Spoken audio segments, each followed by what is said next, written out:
Hello everyone, আমার চ্যানেলে তোমাদের সকলকে স্বাগত জানাই। তো তোমরা দেখো, আজকে আমি আরও একটা লেসন প্ল্যান নিয়ে তোমাদের সঙ্গে আলোচনা করবো বলে এসেছি।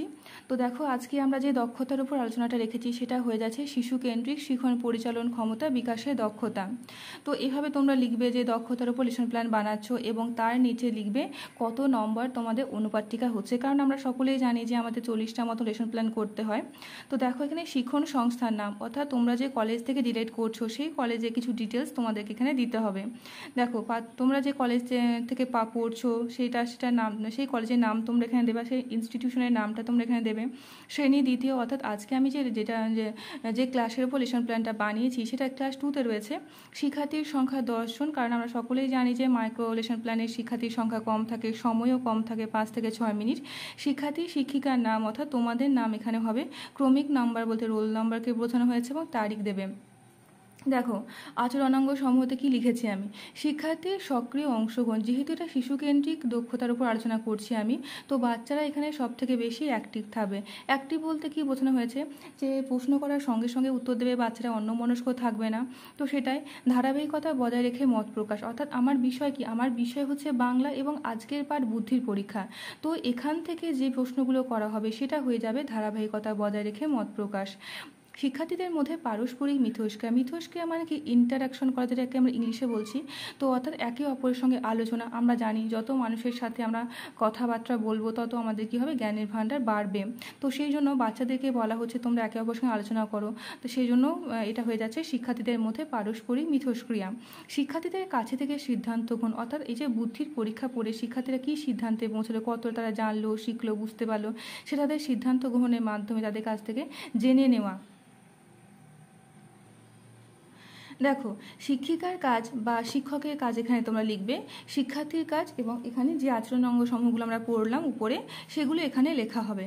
দেখো, শিক্ষিকা মহাশয়া শ্রেণীকক্ষে প্রবেশ করে শিক্ষার্থীদের সঙ্গে কুশল বিনিময় করলেন। এই যে কুশল, কুশল কথার অর্থ যখন আমরা টিচিং করেছি, বা অনেকে আমরা হয়তো টিচিং করেছি বা অনেকে হয়তো আমরা করিনি, যখন আমরা ক্লাসে ঢুকি তখন আমরা বলেছি যে গুড মর্নিং স্টুডেন্ট, তোমরা কেমন আছো, বা গুড মর্নিং বা বাচ্চারা কেমন আছো তোমরা, এই যে এই কথাটা। তো শিক্ষার্থীরা কি করবেন, দেখো শিক্ষার্থীরা শিক্ষিকা মহাশয়কে উপযুক্ত সম্মান প্রদান করবেন। বাচ্চারা বলবেন গুড মর্নিং টিচার, এবং বাচ্চারা উঠে দাঁড়াবে যখন টিচার ক্লাসের মধ্যে যাবেন। আজ আমরা বুদ্ধির পরীক্ষা গল্পটি নিয়ে আলোচনা করব। শিক্ষার্থীদের প্রথমে দুটি গ্রুপে ভাগ করে দেব, এ গ্রুপ এবং বি গ্রুপ, এবং এই গল্প থেকে তোমাদের কিছু প্রশ্ন করা হবে এবং তোমরা উত্তর দেবে।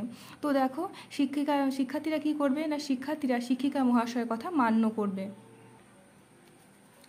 দেখো, দুটি গ্রুপে যেহেতু ভাগ করে দেওয়া হয়েছে, তো প্রথমে কিছু এ গ্রুপকে প্রশ্ন করে নেব এবং তারপর আমরা যাব বি গ্রুপের কাছে।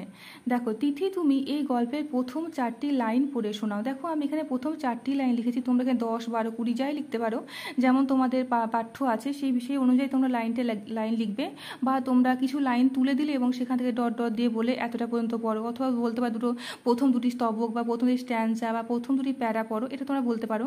তো এটা হয়ে যাবে এখানে কি হলো, শিক্ষার্থীরা শিক্ষিকার নির্দেশ মানবে। তো এটা হয়ে যাচ্ছে শিক্ষার্থীর সক্রিয় অংশগ্রহণ। তুমি বলো এই গল্পে বুড়োর কয়টি ছেলে ছিল, তো 2টি, এটা হয়ে যাচ্ছে ধারাবাহিকতা বজায় রেখে মত প্রকাশ।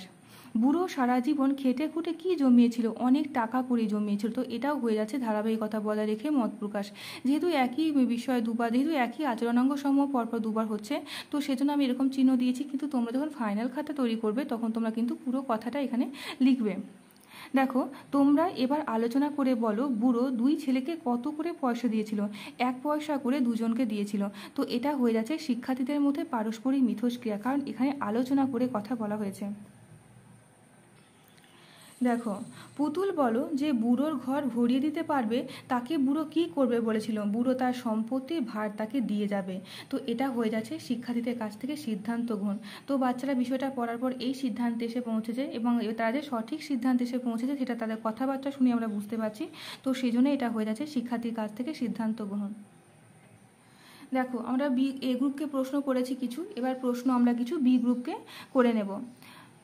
তুমি, দেখো আমি আগে যেটাই বললাম যে তোমরা এরকমভাবে কিছু লাইন তুলে দিয়ে ডট ডট দিয়ে কতটা পর্যন্ত বাচ্চারা পড়বে সেটা তোমরা লিখে দেবে। তো এরকমভাবে দেখো আমি এখানে করে দেখিয়েছি যে তুমি একটি করে পয়সা ডট ডট ডট দিয়ে আমরা সমস্ত সম্পত্তির ভার এই পর্যন্ত পড়ো, আমি বলছি বাচ্চাদেরকে। তো শিক্ষার্থীরা শিক্ষিকা মহাশয়ের কথা মান্য করবে। তো এটা হয়ে যাচ্ছে শিক্ষার্থীর সক্রিয় অংশগ্রহণ।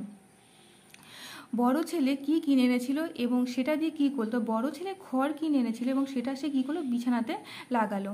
তো এটা হয়ে যাচ্ছে ধারাবাহিকতা বজায় রেখে মত প্রকাশ। যেহেতু আমাদের বুদ্ধির যে পরীক্ষা সেই বিষয় থেকে আমাদেরকে, সেই পাঠ্য থেকে আমাদেরকে প্রশ্ন করা হয়েছে, সেই জন্য এটা হয়ে যাচ্ছে ধারাবাহিকতা বজায় রেখে মত প্রকাশ। আচ্ছা এবার বলো ছোট ছেলে কি কিনে এনেছিল। তো ছোট ছেলে মোমবাতি কিনে এনেছিল, তো এটাও হয়ে যাচ্ছে ধারাবাহিকতা বজায় রেখে মত প্রকাশ। দেখো তোমরা এবার আলোচনা করে বলো দুই ভাইয়ের মধ্যে কোন ভাইয়ের বুদ্ধিতে ঘরটা ভরে গেল এবং তা কিভাবে। তো আমরা আগেই বললাম যে যেখানে বুড়ো বলছে যে আমার ঘর ভরে দেবে তাকে তার সম্পত্তিটা দিয়ে দেবে ভার। তো দেখো ছোট ভাইয়ের বুদ্ধিতে মোমবাতি আলোয় গোটা ঘর ভরে গেল। তো এটা হয়ে যাচ্ছে শিক্ষার্থীদের মধ্যে পারস্পরিক মিথস্ক্রিয়া, কারণ এখানে আলোচনা করে কথা বলা হয়েছে। বুড়ো সন্তুষ্ট হয়ে কি করলো তুমি বলো। তো তার সম্পত্তির ভার ছোট ছেলেকে দিয়ে গেল। তো এটা হয়ে যাচ্ছে শিক্ষার্থীর কাছ থেকে সিদ্ধান্ত গ্রহণ। তো আশা করি আজকের আলোচনা তোমরা বুঝতে পেরেছো এবং আমি সহজ ভাষায় বোঝানোর চেষ্টা করেছি। তো আজকে আমি এখানেই শেষ করব।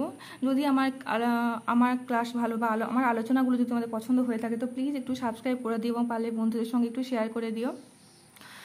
তো আজকে এখানে শেষ করছি।